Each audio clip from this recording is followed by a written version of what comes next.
Hello critters, welcome back to my channel, or welcome to my channel if you're new here. I'm sorry it's been a bit since I've posted. I've been a little busy with my life happenings, but hopefully I can get back in making videos now that things have calmed down a bit. Today I want to go and redesign an OC that I found from literally 10 years ago. I'm looking at the DeviantArt page and it says that I posted it in March of 2014, so I was 13 years old since I'm 23 now, and I thought it would just be fun to go back and look at that and kind of talk about it for a bit and then redesign her. I don't know. I thought it'd be fun, so let's get right into that. But first of all, a brief word about the Deco Pro Generation 2 from XPPen. I've been using XPPen products for as long as I can remember, probably since like 2018. I think when I moved to college and started to get more into art seriously, I got into XPPen and never went back because I just love my tablet so much. I currently have the Artist Pro 13.3 and I've had it for like 3 years and it's my favorite thing ever. But anyways, with that, I was super excited when XPPen reached out to me to check out one of their new drawing tablets, the Deco Pro Generation 2. I ended up getting the medium size, which is about this big, and I think it's a perfect size for me since I tend to collect things on my desk because of how many things I'm always doing at once. So the setup for this tablet was actually super easy, which I was a little afraid for since I'm kind of an old man and sometimes struggle with setting up Bluetooth on things, but it was actually surprisingly easy. I just turned on the tablet and once it was blinking, I found it right away in my Bluetooth options and connected it right away. Same thing with this nifty little shortcut remote that comes with it. It also connected super easily via Bluetooth. Both can also be connected with the cord that connects to the computer, which I believe also acts to charge them.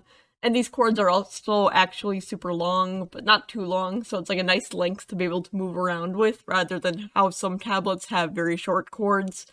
And then all I had to do was go and download the driver from the website, and once that was installed, it was all ready to go.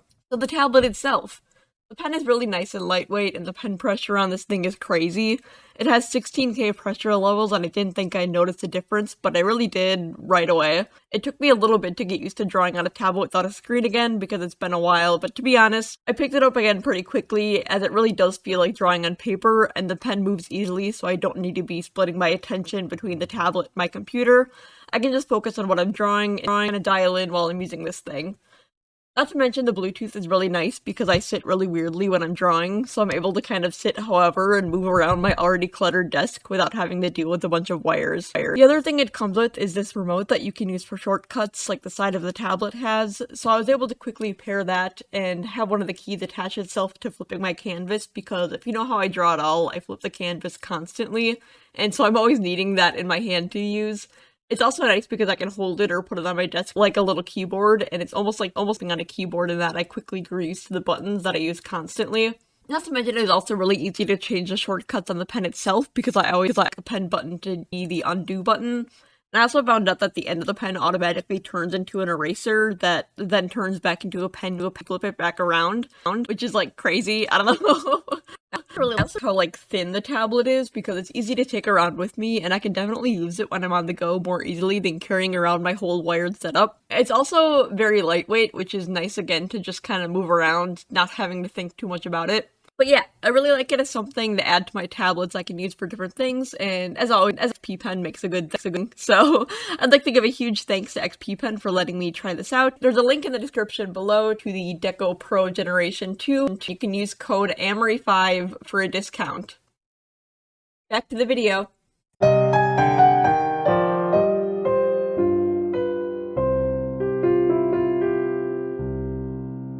So first of all, I want to go through her, as we called it back in the day, her bio. I don't remember if anyone like uses that anymore when people would be like, post your OC bio and I'll draw them or whatever, but I mean, yeah, I'll go through that quick now, do a dramatic reading.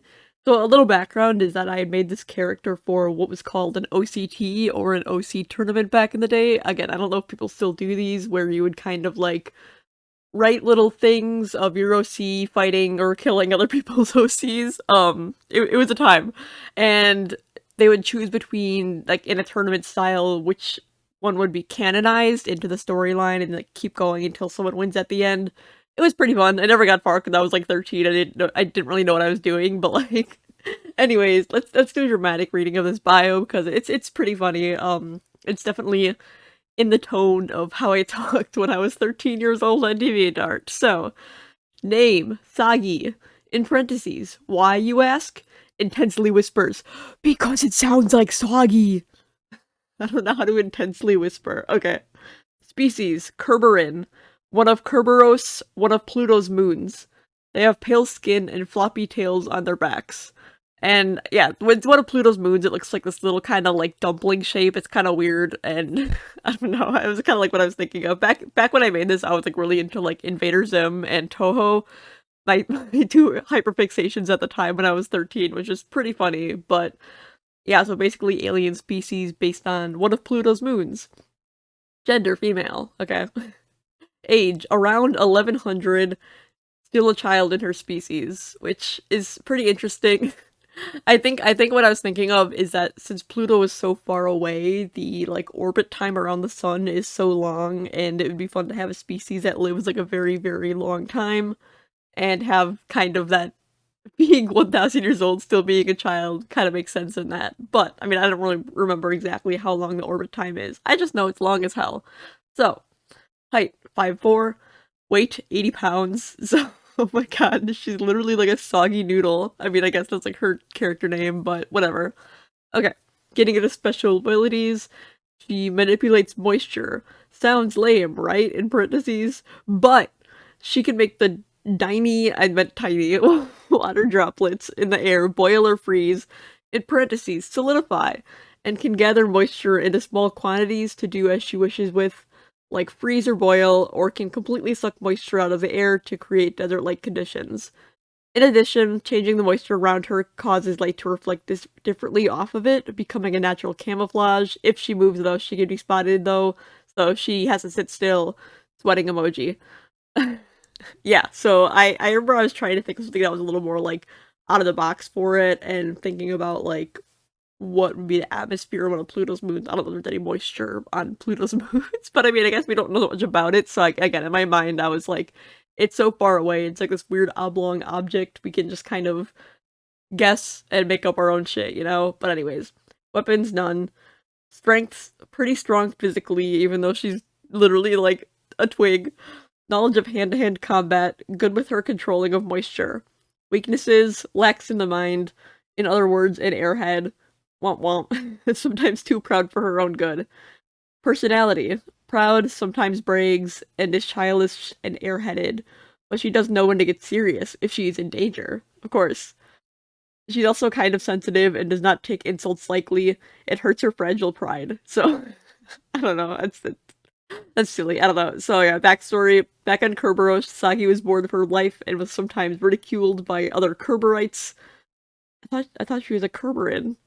Kerberites for being airheaded and weak. Though she's not that weak compared to other Kerberites, she doesn't quite meet the standards.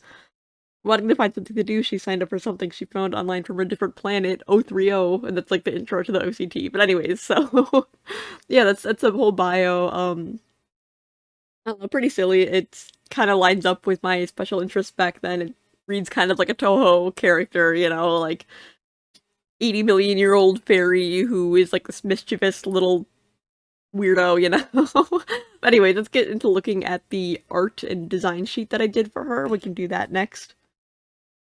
Alright, so here's like a little design sheet that I did for her back then. Again, this is like literally from 2014. I was 13 when I made this, so it's very reminiscent of my art style back then, which is it's pretty fun. I don't know, again, very inspired by Zun's style from Toho, I guess, is probably my main inspiration back then. But let's take a look. Here's her in the corner. Here's her in the spotlight. I'm sorry. She's teeny tiny. But anyways, yeah, so here's the main kind of reference. I wrote, not a scarf, turtlenecks, yeah, yeah.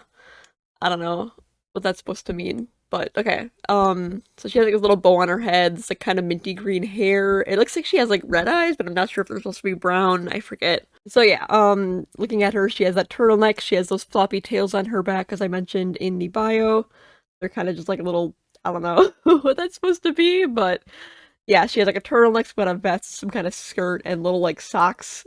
I don't know why she's not wearing shoes, but I mean, I don't know. Again, very Toho inspired. Lots of Toho characters just like don't wear shoes.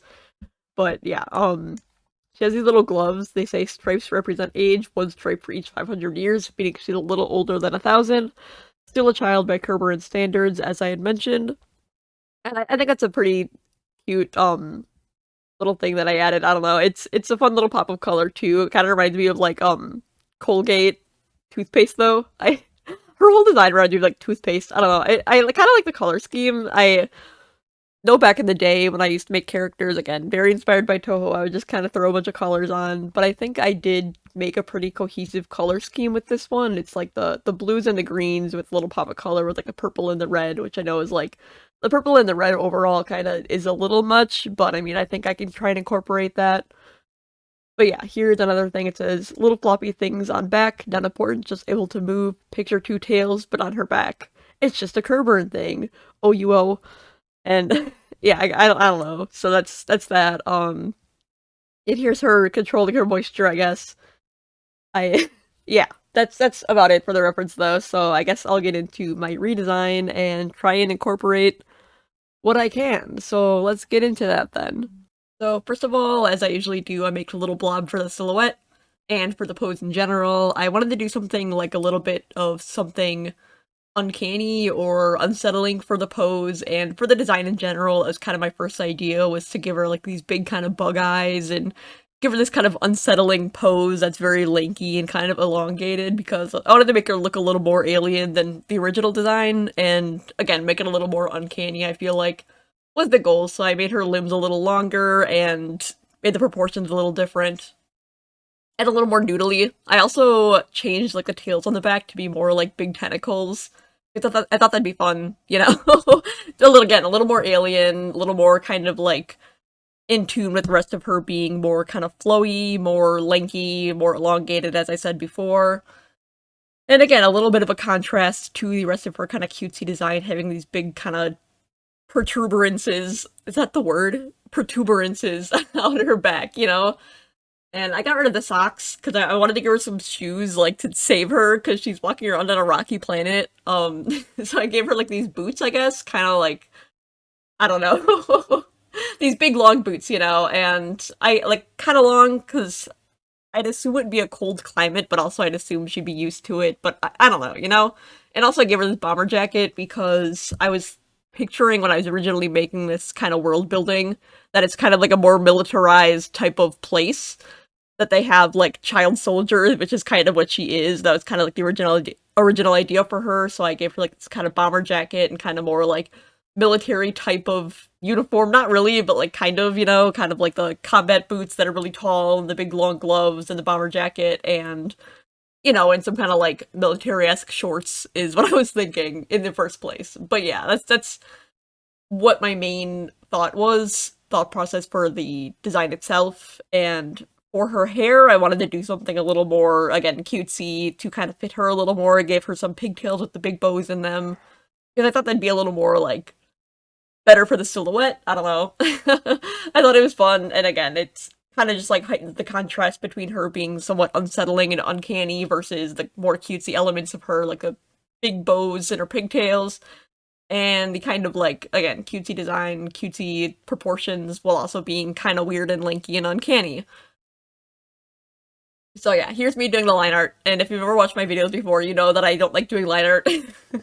Everyone is always like, your line art looks so good, and I'm like, I spend too much time on it is the thing. It sounds like I'm, like, humble bragging, I'm sorry, I didn't mean it like that, but, like, I spend way too much time on my line art, and people always say that that's, like, one of the striking parts about my art, but I'm like, I really hate doing it. If I didn't have to do line art, I really wouldn't do it, because it just takes so much time. Maybe I should find ways to, like, make it take less time, but anyways, that's a tangent. But anyways, yeah, I was kind of trying to add in little weird design elements to make it a little more kind of standing out in terms of the design. In general, I don't like overly complex designs, and that might just be me. I mean, I understand the appeal of very complex designs, because I mean, like, it's cool to draw a bunch of stuff on your design, but I like going with more kind of simplistic overall tone designs, if that makes sense, you know, and kind of trying to make a design look more cohesive as a whole, rather than having a lot of little details. And I know that might sound like a cop-out, but, you know, like, there's, like, different types of designs, and I'm more on the side of making things simplistic and easy to recognize rather than more complex. So I was kind of trying to make, again, larger shapes, but also adding some detail to make it a little more, again, recognizable. But yeah, overall, I kind of just went with something that's kind of similar to the original design that I had for her, with like kind of like the vest thing. I don't really know what that is in the original design, what it's supposed to be, but again, I turned that into like a kind of bomber jacket vest type thing. And I made the turtleneck kind of a little bit outwards on the shoulders because I think it looks kind of like futuristic. I don't know if that makes any sense. Kind of like alien, I don't know. And again, the long gloves. And I did end up giving her a skirt over the shorts because I thought that'd be, again, cutesy to kind of contrast her being a little freak, you know? A little freak in terms of like a little creature, you know, not like anything weird, okay? Oh my god, do not listen to me. I am a little bit losing my mind right now, but anyways. So yeah, okay. So I wanted to keep the color scheme with the blues and the greens and the accent color. I ended up not using the purple really at all because the red and the purple along with the blue and the green, like I think it could work, but I ended up kind of just wanting to stay with the blue and the green with the accent red. And that's what I ended up sticking with.